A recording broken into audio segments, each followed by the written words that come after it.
오늘 우리가 다룰 주제는 기도입니다.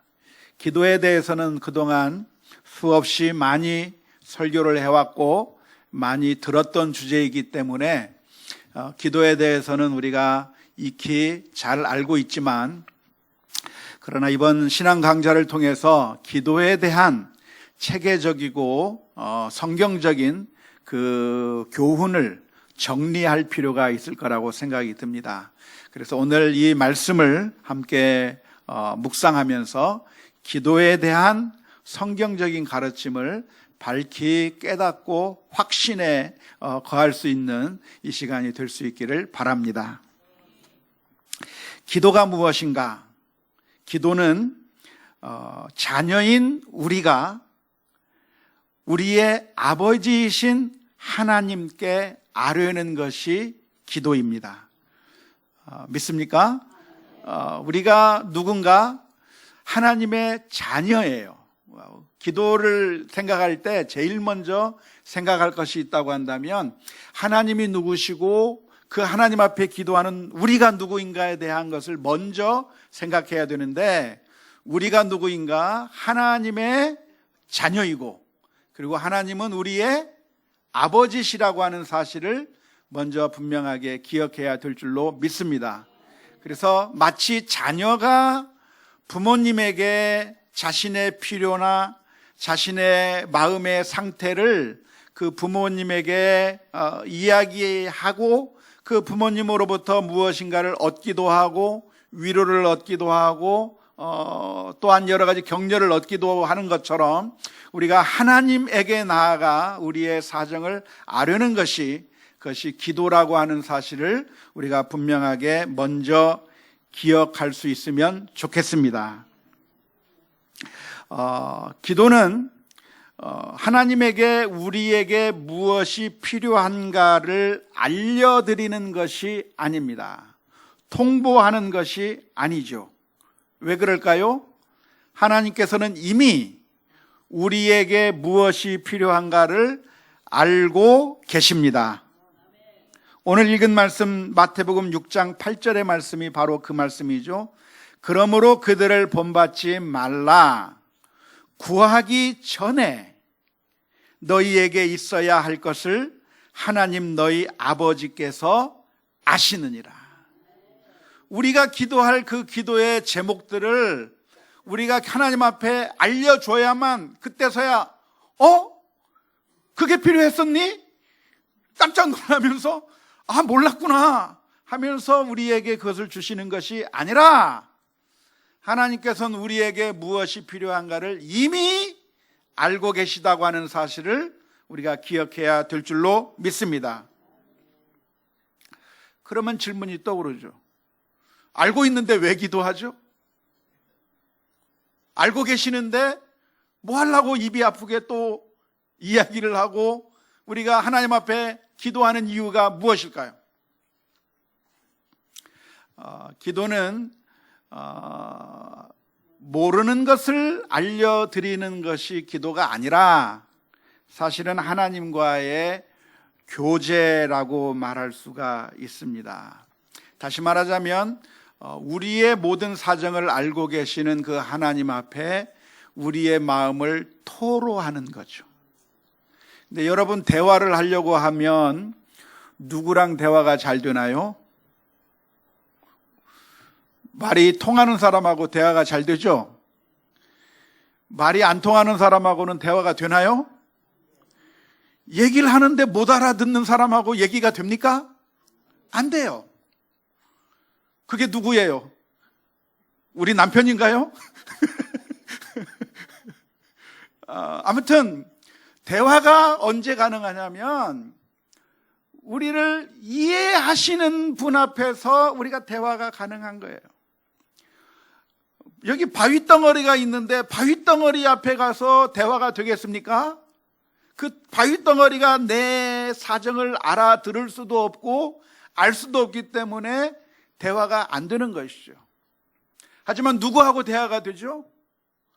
내 속사정을 잘 아는 사람하고 대화가 통하는 거예요.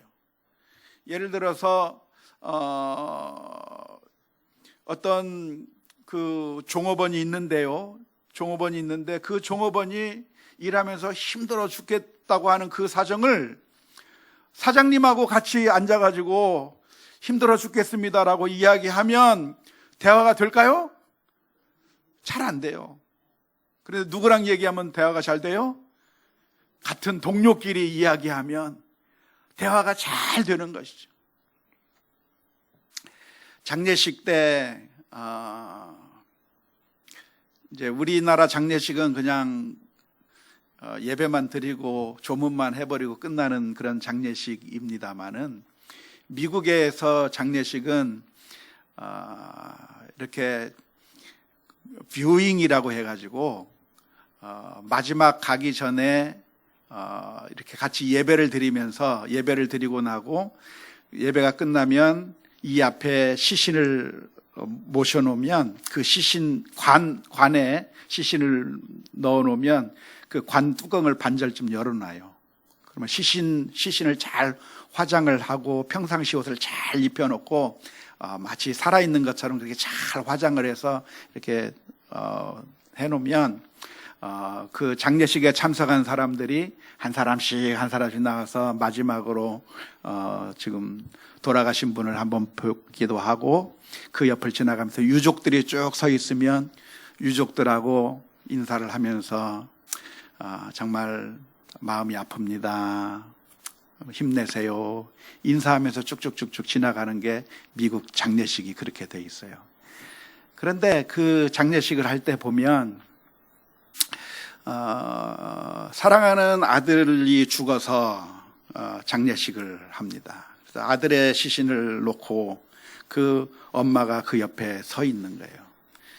근데 모든 사람들이 와서 이제 인사하고 가는데 그런데 그 조문 온 사람 가운데 한 사람이 누구냐면 몇 년 전에 자기 아들을 잃은 사람이 조문을 왔어요.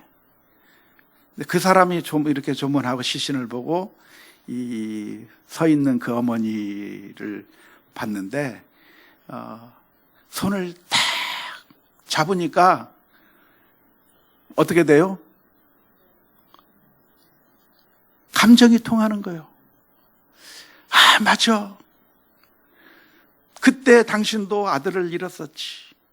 같이 서로 안아주니까 말이 필요가 없어요. 왜냐하면 똑같은 형편, 똑같은 사정에 있었던 그 사람들이 서로 만나가지고 껴안아주니까 그 마음이 통하면서 서로 울면서 이렇게 서로 위로하는데 정말 그 위로가 되는. 왜 그렇죠? 같은 상황에서 같은 슬픔을 겪었던 바로 그 사람이 와서 나와 이야기를 하는데 마음이 통하는 거예요. 마음이. 그러니까 그 상황에서 둘이 딱 껴안고 울면서 또 위로를 받기도 하고 하게 되는 것이죠.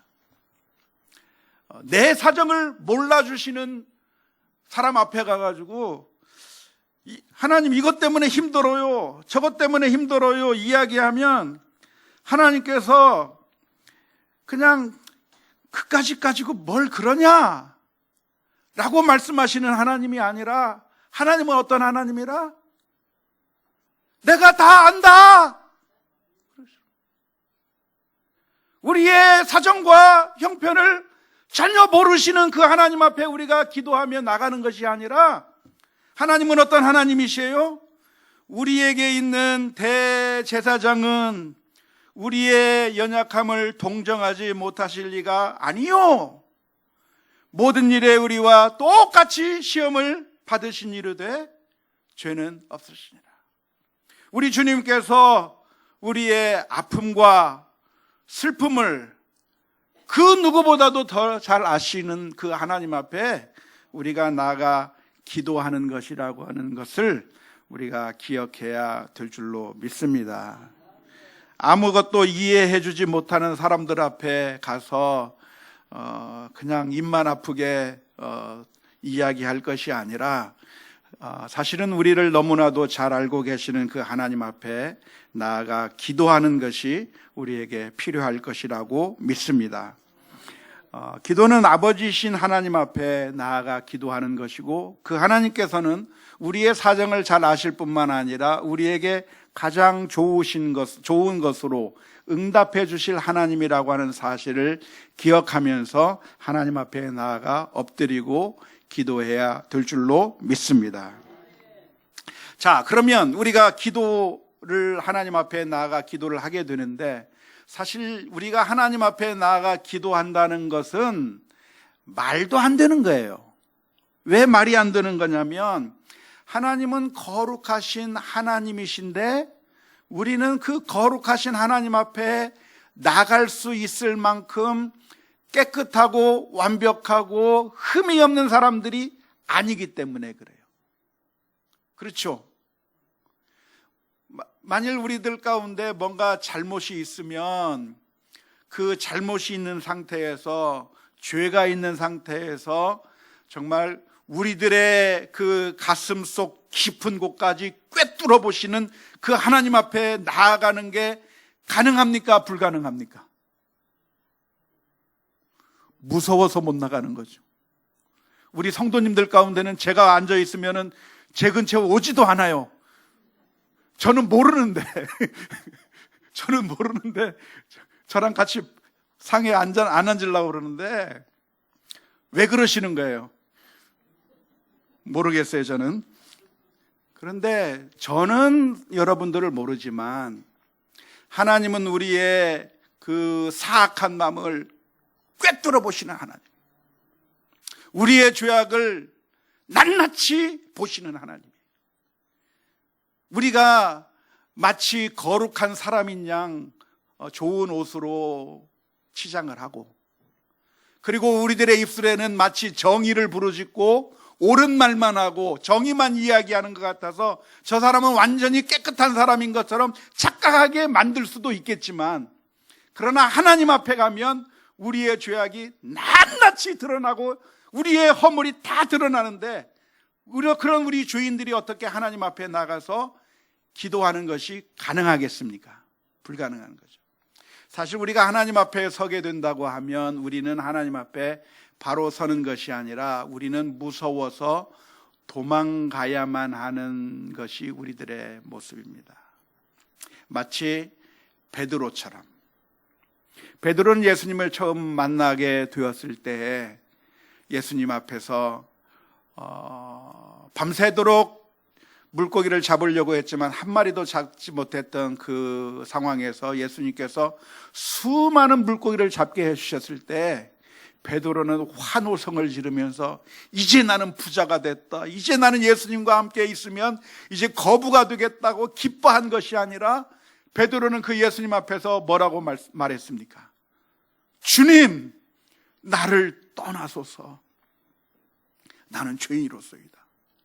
저 바닷물 깊은 곳까지 꿰뚫어 보실 수 있는 그 주님이시라고 한다면 자신의 그 더러운 죄까지도 꿰뚫어 보실 수밖에 없기 때문에 주님 앞에 서기가 두려운 것입니다.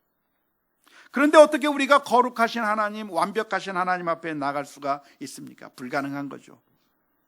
그런데 놀라운 것은 복음이 우리에게 전해진 거예요. 우리는 죄인이고 하나님 앞에 나갈 수 없는 사람들이었으나 복음이 무엇입니까? 예수님께서 이 땅에 내려오셔서 나 대신에 십자가를 지시고 피 흘려주시고, 그래서 그 피로 우리가 깨끗함을 입어서 전에는 사탄의 자녀이었으나 이제는 하나님의 자녀로 바뀌게 됨으로 말미암아 이제 우리가 하나님 앞에 담대하게 나갈 수 있는 가능성이 열리게 되었다고 하는 것을 기억해야 될 줄로 믿습니다. 다른 종교에서는 무슨 이야기를 하냐면, 신으로부터 우리가 무엇인가 응답을 받기 위해서는, 아니 우리가 신에게 나아가기 위해서는 그 비결이 다른 종교에서는 뭐라고 이야기하죠? 다른 종교에서는 말하기를 그것은 우리가 신에게 나아가서 그 신의 마음을 신의 마음에 들게 하기 위한 뇌물이 필요하다고 얘기를 해요. 재물을 갖다 많이 바치든지, 공양미 3,000석을 바치든지, 아니면 내가 착하게 살아가지고 공로를 많이 쌓아서 가난한 사람들을 많이 돕고 거지들을 많이 돕고 적선을 많이 해가지고 선을 많이 쌓아가지고 신에게 가서 내가 이 정도 선을 쌓았습니다, 내가 이 정도 재물을 갖다 바쳤습니다라고 그 신에게 신의 마음에 들 정도로 예물을 갖다 많이 바치면, 감동을 줄 만큼 내가 하면, 그때 비로소 겨우 그 신이 우리들에게 응답해 줄 거라고 말하는 것이 이 세상 거짓 종교의 가르침이고 이 세상 미신의 가르침이라고 이야기할 수가 있겠습니다. 이런 거짓 종교 미신의 가르침은 결국은 그것이 우리를 착취하는 시스템이에요. 사실은 신에게 많이 바치라고 하지만 신에게 바치는 걸 통해서 누가 배불러요? 종교인이 배불리 먹는 거죠. 우리들을 착취하기 위한 방법으로 신을 이용하는 것밖에 되질 않아요. 그런데 복음이 무엇이냐면 돈 가지고 하나님 앞에 나오라는 게 아니에요. 우리들의 공로를 가지고 하나님 앞에 나오라는 것이 아니고, 우리가 하나님 앞에 나갈 수 있는 가능성이 어디서 열려요? 대답 좀 해봐요. 예수님의 십자가 때문에 열리는 거예요. 예수님께서 나를 위하여 피 흘려 주셨기 때문에 이제 우리의 모든 그 죄악을 맑게 씻기셔서, 그래서 우리가 하나님의 자녀되었기 때문에 이제 우리가 하나님 앞에 나아가게 되는 것이고, 우리가 하나님 앞에 기도하면 하나님께서 응답해 주시는 것이라고, 그것이 복음의 메시지, 기쁜 소식이 되는 줄로 믿습니다. 그러면 우리가 하나님의 자녀가 되었기 때문에 이제 우리가 하나님 앞에 나아가 기도할 수 있게 되겠는데, 우리가 하나님 앞에 나아가 기도할 때는 누구의 이름으로 나아갈 수가 있습니까? 예수님의 이름으로 나아가는데, 예수님의 이름으로 나아간다고 하는 이야기는 예수님의 이름으로 기도합니다라고 하는 말을 붙여야만 기도가 적법하게 이루어진다고 하는 그런 의미가 아니에요. 종종 우리는 예수님의 이름으로 기도합니다라고 하는 말을 마치 주문처럼 사용할 때가 많아요. 내가 하고 싶은 이야기 다 해버리고 내가 기도하고 싶은 거 다 기도해버린 다음에 끝에다가 예수님의 이름으로 기도합니다 라고 딱 도장만 딱 찍으면, 그러면 하나님께서 꼼짝없이 그 모든 기도에 대해서 응답해 줘야 되는 것이냐, 이 예수님의 이름으로 기도합니다라고 하는 것을 하나의 주문처럼 활용하고 생각하는 사람들이 많이 있는데, 사실은 그런 의미가 아니에요. 예수님의 이름으로 기도한다고 하는 말은 그런 말을 붙여야만 기도가 적법한 기도가 된다고 하는 그런 의미가 아니라 두 가지 의미인데요. 하나는 우리가 기도하는 것이 내 자랑, 내 공로로 하나님 앞에 나아가는 것이 아니라 예수님 때문에 내가 하나님 앞에 나아간다고 하는 것을 고백하는 것이 예수님의 이름으로 기도한다는 것이라고 하는 거예요. 그러니까 우리가 기도할 때마다 무엇을 생각해야 돼요? 아, 내가 하나님 앞에 나아갈 수 없었는데 예수님 때문에 내가 구원받고 예수님 때문에 내가 기도할 수 있게 되었구나라고 하는 그런 믿음 가운데서 기도하는 것이 바로 예수님의 이름으로 기도한다는 의미예요. 또 하나의 의미가 무엇이냐면, 우리의 기도가 내 욕심을 이야기하고 내 탐욕을 추구하는 것이 기도가 아니라 예수님의 뜻 안에서 주님께서 원하시는 것에 따라서 기도하는 것이야말로 예수님의 이름으로 기도하는 거라고 하는 사실을 우리가 분명하게 기억해야 될 줄로 믿습니다. 제가 미국에 갔더니 미국 사람들이 기도하는데 쫙 기도한 다음에 그냥 아멘 그래요.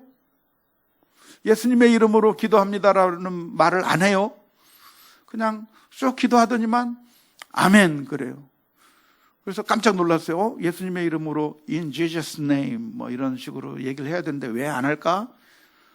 근데 알고 봤더니 그 말을 붙여야만 기도가 되는 것이 아니라 그 예수님의 이름으로 기도한다고 하는 그 의미가 무엇이냐면 예수님의 공로 때문에 내가 기도한다고 하는 사실을 믿으면서 기도하는 것이 예수님의 이름으로 기도하는 것이고, 뿐만 아니라 하나님의 뜻대로, 주님의 뜻대로 기도하는 것이야말로 예수님의 이름으로 기도한다고 하는 사실을 분명하게 기억해야 될 줄로 믿습니다. 우리가 기도하면 하나님께서 응답을 하십니까?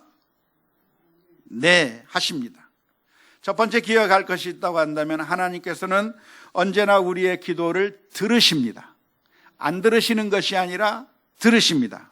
두 번째, 하나님께서 우리의 기도를 들으실 뿐만 아니라 하나님께서는 우리의 기도를 들으시고 행동하십니다. 하나님께서 섭리하시고 계획하시고 하나님께서 정해 놓으셨기 때문에 내가 기도해봤자 이미 하나님께서 정해 놓은 대로 다 모든 것이 발생하고 다 하나님께서 계획하신 대로 다 발생하기 때문에 내가 기도하는 것은 아무 의미가 없다고 생각하시면 안 됩니다. 성경의 가르침은 무엇이냐면 너희가 얻지 못하면 구하지 아니하기 때문이라고 말씀해 주고 있고, 구하라 그러면 너희에게 주실 것이오라고 가르쳐 주고 있고, 우리가 하나님 앞에 죄를 자백하면 하나님께서 용서해 주실 거라고 이야기하고 있고, 뿐만 아니라 성경에 보면 기도의 응답에 따라서 하나님께서 이 일을 행하시기도 하고 저 일을 행하시기도 하고 역사를 바꾸기도 하셨고 멸망시키려고 했던 니느웨 백성들을 멸망시키지 아니하시고 보존하시기도 하고, 죽이시려고 했던 히스기야 왕을 죽이지 않고 15년 동안 생명을 연장시켜 주시기도 하고, 하나님께서 모든 것을 정해 놓으시고 섭리하시고 통치하시지만 그럼에도 불구하고 하나님께서는 우리의 기도를 통해서 계획을 바꾸시기도 하고 역사의 흐름을 바꾸기도 하시고 하나님께서 우리의 기도에 따라 역사하신다고 하는 사실을 우리가 분명하게 기억해야 될 줄로 믿습니다.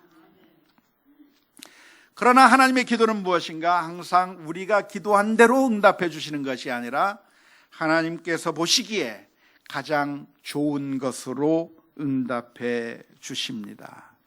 이것이 어떤 사람들에게는 늘 불편할 수가 있겠지만 하나님은 그냥 공식에 따르기만 하면 그 공식대로 그대로 다 이루어지도록 만드시는 그런 기계적인 하나님이 아니라 우리의 사정을 잘 아시고 우리에게 가장 좋은 것을 주시기 원하시는 애정을 가지고서 우리에게 응답하시는 사랑이 많으신 하나님이라고 하는 사실을 기억해야 되는 것이죠. 우리의 생각과는 다르게 하나님께서 응답하실 수가 있겠지만 그럼에도 불구하고 하나님께서는 우리에게 가장 좋은 것으로 응답해 주신다고 하는 사실을 믿어야 할 줄로 믿습니다. 그러면 우리가 어떻게 기도해야 됩니까? 여러 가지 기도하는 자세를 6개 정도로 이야기해 볼 수가 있겠습니다. 첫 번째, 우리는 하나님의 뜻이 무엇인지를 묵상하면서 우리의 기도의 제목을 바꾸어 나가야 할 준비가 되어 있어야 합니다. 우리가 부모님에게 떼를 쓰기만 하면 되나요? 안 되나요? 됩니까? 안 되죠?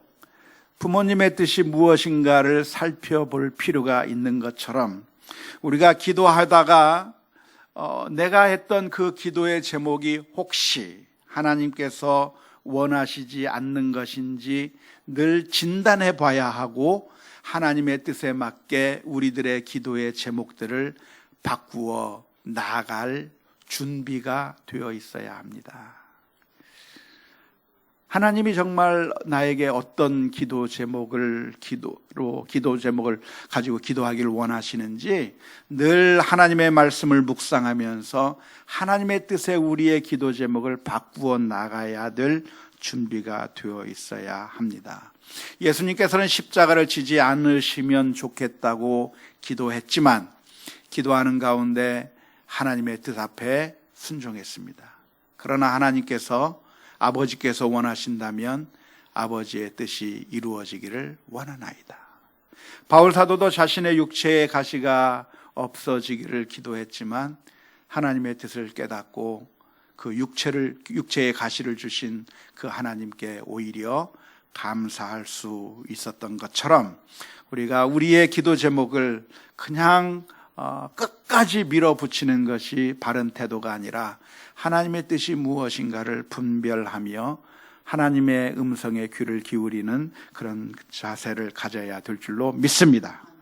두 번째로 우리가 기도할 때 믿음으로 기도해야 됩니다. 믿음으로 기도한다고 하는 이야기는 내가 기도하면 기도한 그대로 될 거라고 하는 믿음을 말하는 것이 아니고, 믿음으로 기도한다는 이야기는 하나님이 나를 사랑하실 뿐만 아니라 하나님이 나에게 가장 좋은 것으로 응답해 주시는 나의 아버지라고 하는 사실을 믿으면서 기도해야 된다는 거예요. 우리 아버지가 누구신가? 우리 하나님 아버지가 나를 사랑하시는 아버지시요, 나를 더 잘하시고 나에게 더 좋은 것으로 응답해 주시고 내 생각보다는 아버지의 판단이 더 옳다고 하는 아버지 하나님을 전적으로 신뢰하는 가운데 기도를 해야 하는 것이죠.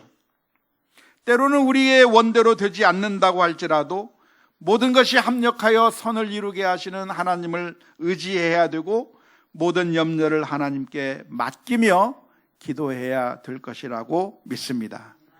세 번째로 우리는 하나님의 뜻에 순종해야 합니다. 하나님께서 우리에게 무엇을 원하시는지 하나님의 뜻에 순종해야 할 것이고, 우리가 죄를 지으면서 악을 행하면서 하나님의 뜻대로 살지 않으면서 기도만 하는 것은 바른 것이 아니고, 우리가 항상 우리들의 죄를 고백하고 하나님의 뜻에 순종하는 자세로 나아가면서 기도하는 것이 그것이 바른 자세일 줄로 믿습니다. 뿐만 아니라 다른 사람들을 용서해야 합니다. 우리가 기도할 때에 나를 미워하고 나를 힘들게 하고 고통을 주는 사람들이 있다고 한다면 그런 사람들에 대한 용서를 하지 않고 원한을 가진 채, 미워하는 마음을 내 마음속에 가진 채 기도하는 것은 옳지 않아요. 마치 1만 달란트 빚을 탕감받은 사람이 100데나리온의 그 빚을 지고 있는 사람을 감옥에 쳐 넣은 것처럼 다른 사람들에 대한 악한 감정을 가지고 원한을 가지고 있다고 한다면 제대로 된 기도라고 말할 수가 없을 것입니다. 다섯 번째로 우리는 하나님 앞에서 겸손해야 되는데, 하나님은 교만한 자를 물리치시고 겸손한 자에게는 은혜를 주신다고 해주셨기 때문에 그렇습니다. 마지막으로 우리는 감사해야 됩니다. 하나님께서 어떤 응답을 주시든지 사실은 그 모든 응답은 다 하나님께서 우리를 사랑하셨다고 하는 증거이기 때문에 그렇습니다. 아무것도 염려하지 말고 다만 모든 일에 기도와 간구로 너희 구할 것을 감사함으로 하나님께 아뢰라고 가르쳐주고 있습니다. 성경 말씀은 우리에게 감사의 삶을 살라고 했는데 불평과 원망을 하면서 기도하는 것은 옳지 아니하고 항상 하나님께서 우리의 삶을 인도해 주신다고 하는 사실을 기억하면서 하나님 앞에 감사로 나아가는 우리 모두가 다 되어야 될 줄로 믿습니다. 우리의 삶 가운데서, 신앙생활 가운데서 가장 큰 부분을 차지하는 것이 어쩌면 기도라고 말할 수가 있을 것 같아요. 매일매일의 삶 가운데서 하나님 앞에 늘 나아가 우리의 사정을 토로하고 하나님께서 은혜 베풀어 주실 것을 늘 기도하면서 하나님이 정말 나의 아버지시고 나를 사랑하신다고 하는 그 증거를 경험할 수 있는 이것이 바로 기도라고 하는 사실을 기억하고 우리들의 삶 가운데서 기도의 삶이 늘 이루어질 수 있기를 주님의 이름으로 축원합니다.